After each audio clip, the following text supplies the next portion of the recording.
नमस्कार। जैसा कि कल आपको विशेषणों की परिभाषा, विशेष्य, प्रविशेषण तथा विशेषणों के भेद बताए थे, अब बात आती है विशेषणों के प्रकार।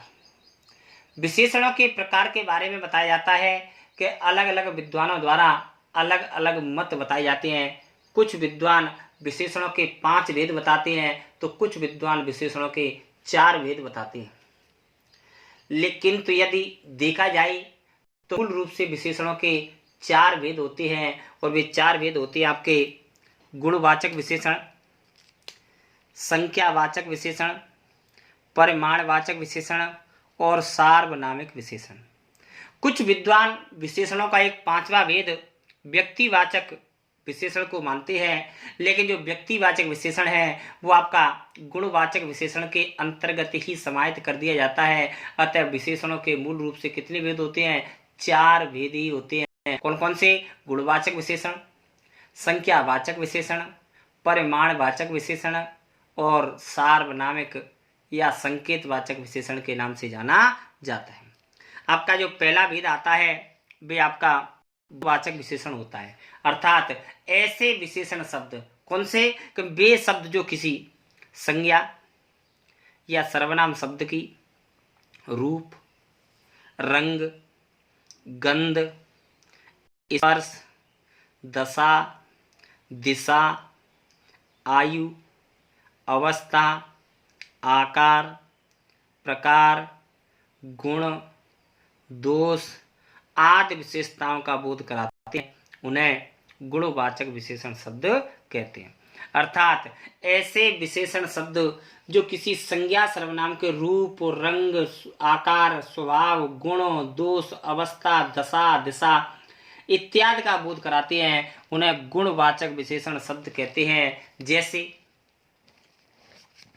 काला, गोरा, नीला, पीला, ईमानदार, सज्जन, भोला, बेईमान, झूठा, धूर्त, निकम्मा, लंबा, मोटा, पतला, ठिंगना, गोलाकार, वृत्ताकार, आयताकार, नरम, मुलायम, चिकना।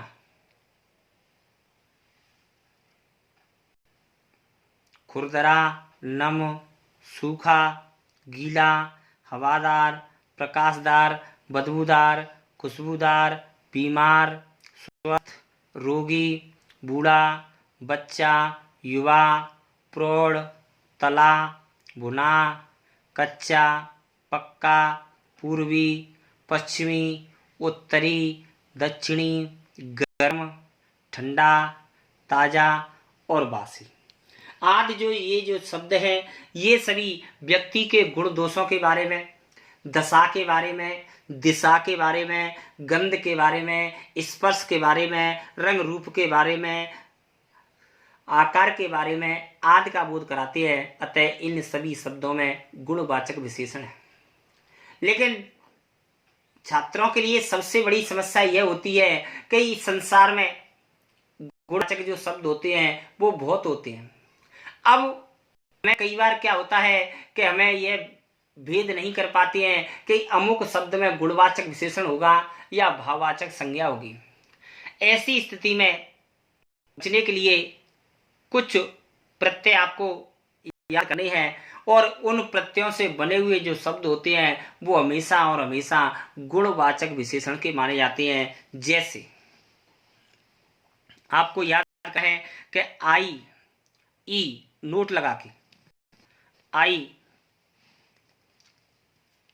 ई, आ, इम, इमा, इल, ईला, इयल, आल, आलू, ई, ईन, इक और ये जो आपके प्रत्यय हैं द्वारा सुने।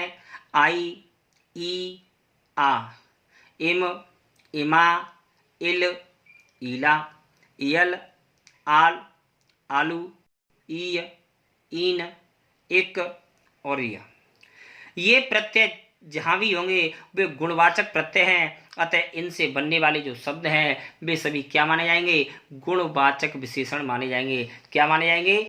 गुणवाचक विशेषण माने जाएंगे। जैसे वाक्य देखें कि यह पंखा गर्म हवा देता है। अब यहाँ पर बताई जा रही है कि पंखा क्या दे रहा है? हवा दे रहा है, लेकिन हवा की विशेषता बताई जा रही है कि कैसी हवा देता है? गर्म। अब यहाँ पर बात आती स्पर्श की, ठंडा और गर्म। तो मैंने आपको बताया था गुणवाचक विशेषण में स्पर्श का बोध कराया जाता है, अतः स्पर्श में भी कैसी है? गर्म। अतः यहाँ पर कौन सा विशेषण है? गुणवाचक विशेषण है। जैसे गांधी जी बहुत दयालु थे। अब यहाँ पर गांधी जी कैसे थे? दयालु थे। तो यहाँ पर गांधी जी के स्वभाव के बारे में बताया जा रहा है कि गांधी जी स्वभाव से दयालु थे और दयालु होना उनका एक गुण था, लेकिन यहाँ पर अब उस गुण की भी विशेषता बताई जा रही है। वो कैसे थे? बहुत थे। मैंने पहले वीडियो में आपको बताया था कि यहाँ पर बहुत, कम, थोड़ा, अत्यधिक आदि शब्दों का प्रयोग होता है। वे सभी शब्द आपके क्या होते हैं? प्रविशेषण का प्रयोग करते हैं। अतः यहाँ पर बहुत शब्द की भी विशेषता, आपकी जो दयालु शब्द है उस दयालु गुणवाचक विशेषण की भी विशेषता बहुत से की गई है। अतः यहाँ पर बहुत शब्द में क्या माना जाएगा? आपका प्रविशेषण माना जाएगा। जैसे मरियल घोड़ा सड़क पर गिर पड़ा। कैसा घोड़ा? मरियल। अब यहाँ पे ईल प्रत्यय का प्रयोग किया जा रहा है, अतः जो ईल प्रत्यय है वो आपका गुणवाचक विशेषण माना जाएगा। जैसे ही झगड़ालू प्रवृत्ति के लोग मानसिक रूप से बीमार पाए जाते हैं। कैसे लोग? झगड़ालू। तो आलू प्रत्यय, आलू प्रत्यय से गुणवाचक। मानसिक तो इसमें इक प्रत्यय गुणवाचक। बीमार में गुणवाचक। ठीक है।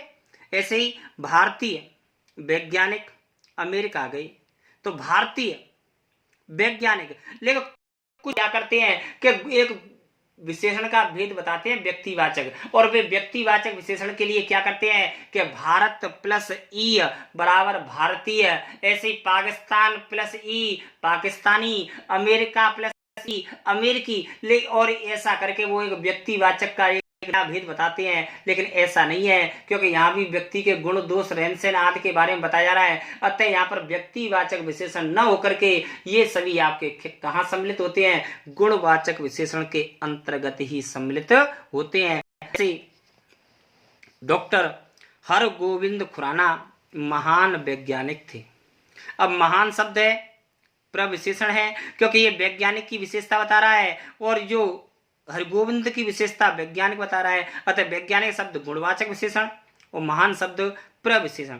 आम रसीला होता है। आम जातिवाचक संज्ञा है और रसीला आम की विशेषता बताई जा रही है कि आम कैसा होता है? रस से युक्त होता है, अतः रसीला है। और रसीला होने के कारण इसमें कौन सा विशेषण है? गुणवाचक विशेषण।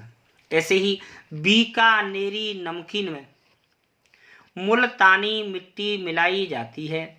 बीकानेरी, तो बीकानेरी गुण, नमकीन गुणवाचक है, मुल्तानी गुणवाचक है, मिट्टी शब्द संज्ञा है। अतः यहाँ पर तीनों शब्दों में गुणवाचक विशेषण का प्रयोग किया गया है। ऐसे ही पश्चिमी हवाएं धूल भरी चलती हैं। अब यहाँ पर दिशा का बोध कराया जा रहा है कि कौन सी दिशा? पश्चिम। ई प्रत्यय का प्रयोग है। अगर इसमें पश्चिम, उत्तर, दक्षिण, पूर्व, ये दिशा का बोध करा रही है, आपका एक भाव है। लेकिन पश्चिमी, उत्तरी, पूर्वी, ये सभी आपका किसका बोध कराते हैं? गुणवाचक विशेषण का बोध कराते हैं। ऐसे पूर्वी दिशा प्रगति का सूचक है, और प्रगति शब्द क्या है? भाववाचक संज्ञा है, लेकिन पूर्वी दिशा, ऐसे पूर्व दिशा प्रगति का सूचक है। तो यहाँ पर जो पूर्व दिशा पूरा शब्द है ये आपका गुण का बोध करा रहा है। अतः यहाँ पर कौन सा विशेषण है? गुणवाचक विशेषण है। इस प्रकार आपका जो गुणवाचक विशेषण है वो यहाँ पर समाप्त होता है। अगला जो भेद है वो आपको संख्यावाचक विशेषण पढ़ाया जाएगा, वो आपको अगले वीडियो में बताया जाएगा। तब तक के लिए नमस्कार।